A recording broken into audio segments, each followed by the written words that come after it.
ओम नमो भगवते वासुदेवाय। नमस्कार।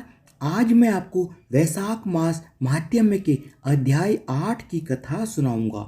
आप इससे पहले के अध्याय 7 तक के सभी वीडियो मेरे चैनल पर देख सकते हैं। बोलो भगवान विष्णु की जय हो।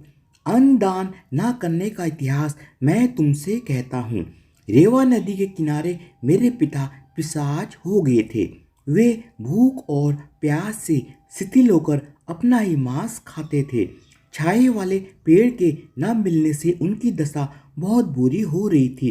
पहले जन्मों के संचित बुरे कर्मों से उनकी कंठनाली का छिद्र बहुत ही सूक्ष्म हो गया था, जिससे उनको बड़ी पीड़ा होती थी। कुएं, बावड़ी और तालाब का जल उनको विष के समान लगता था।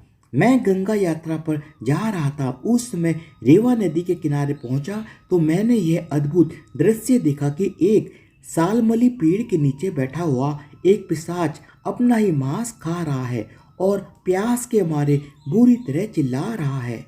वह मुझको देखते ही मारने को दौड़ा, परंतु मेरे तेज के सामने वह हताश हो गया। मुझको उस पर दया आई। मैंने उससे कहा कि अपना सब वृतांत कहो, मैं तुमको शीघ्र ही इस दुख से छुड़ा दूंगा। वह कहने लगा कि अनर्थ देश में भूराक्त नाम का एक नगर था। वहाँ मैं संस्कृत गोत्र में उत्पन्न हुआ और मंत्र मेरा नाम था।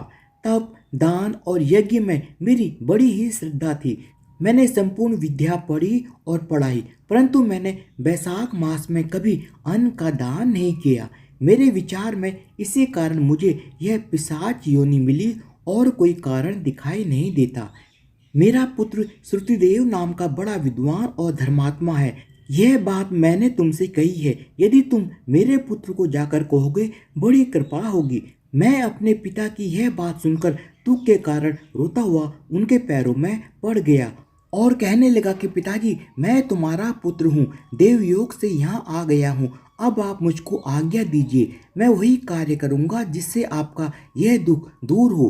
तब वह बड़ी प्रसन्नता के साथ कहने लगे कि यात्रा करके शीघ्र घर जाओ और मेष संक्रांति में स्नान आदि करके भगवान विष्णु के निमित्त अन्न आदि किसी श्रेष्ठ ब्राह्मण को दान दो, जिससे सुकुटुम्ब मेरी मुक्ति हो जाएगी। मैंने तीर्थ यात्रा करके घर आ वैशाख के मास में अन्न दान किया।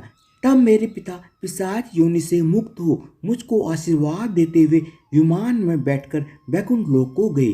सो हे राजन, मैंने तुमसे धर्म का यह सारभूत कहा। अब तुम्हारी क्या सुनने की इच्छा है? धन्यवाद। इसी के साथ वैशाख मास महात्म्य के अध्याय 8 की कथा समाप्त होती है। आप इससे पहले के सभी वीडियो मेरे चैनल पर देख सकते हैं। धन्यवाद। बोलो भगवान विष्णु की जय हो।